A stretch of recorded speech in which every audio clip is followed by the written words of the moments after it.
My beautiful Crusta, once I'm reunited with you, I'll finally be able to feel the gaze of my daughter, the warmth of my woman's breast.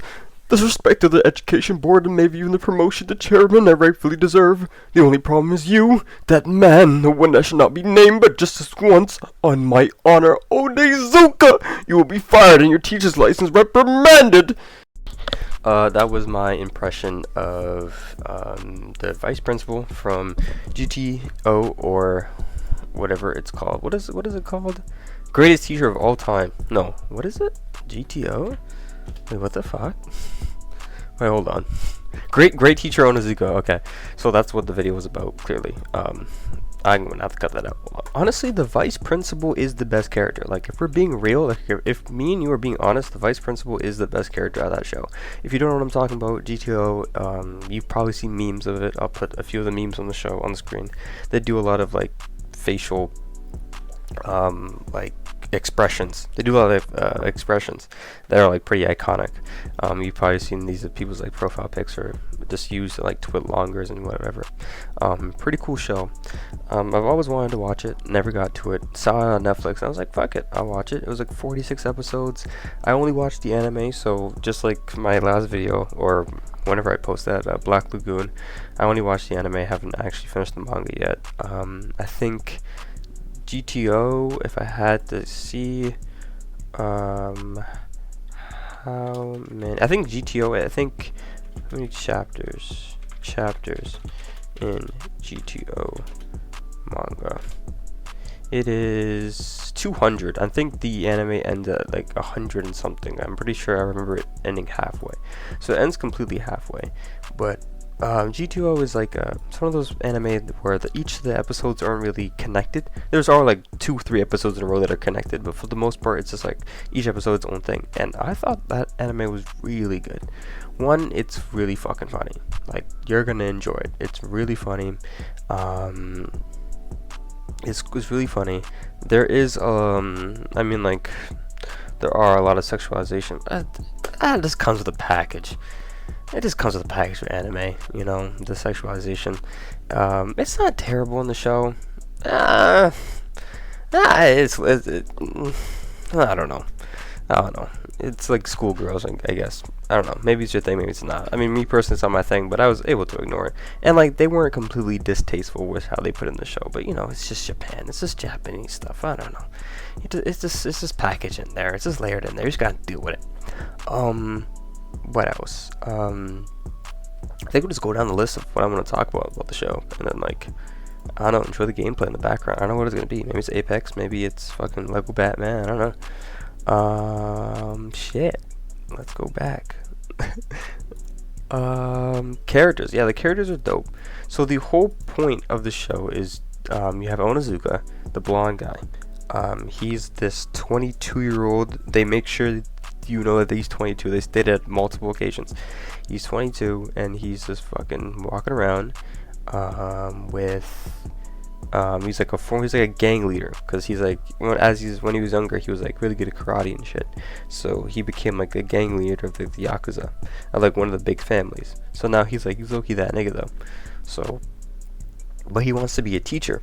I don't remember why he wants to be a teacher, but I think he wants to be a teacher. I think as a kid, like, he thought the relationship between teachers and students was really big. So he wants to be a teacher, and then somehow he ends up being a teacher. I won't discuss spoilers, but he ends up being a teacher, and he's like, yeah. He ends up being a teacher, and then he gets assigned to a class, and the whole time every student in the classroom is trying to get him fired, because in this whole show it's just all about the relationship between student and teacher, and how that relationship is actually really strong.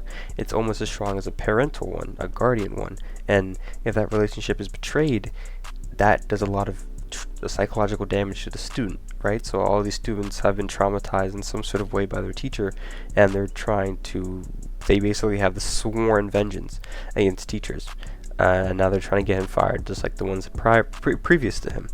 But it turns out that Onizuka is the teacher. He is the greatest teacher of all time. He's the great teacher Onizuka, and he is the greatest teacher to ever live, and he's always honest. But he does have let's say a certain way of dealing with situations and disciplining. And then you have the vice principal, which is basically trying to get him fired because he keeps breaking his car, his Cresta. These are like little one-off things, but yeah, the show is like, it's a fun show. What else? There are parts of good dialogue as well. And there's like really good backstory. It's one of those shows where it's like at the start it seems like all fun and cool, but like they do go into very dark themes. Suicide, I guess I might have to blur that out. They go into definitely deep backstories. There's a couple characters in the show. If you go Great Teacher Onizuka characters. Yeah, you have Arumi, who has a pretty big backstory. Miyabi Aizawa, her backstory is actually pretty deep too. And her and the friend, and then like the teacher who, did this thing, and then you have the Sakura guy who's like a creep. So yeah, there's definitely like some themes in the show that are like touched upon. So like there's some depth to it.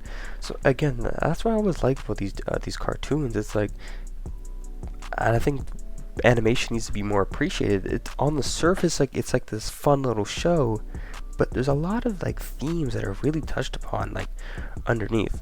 One of my favorite arcs was when Noboru Yoshikawa, which is basically this nerdy guy who's like pretty average at everything, not even, but he's just the average dude, and he's like a video game nerd, and like his romance with another one of the characters later in the show in the last few episodes.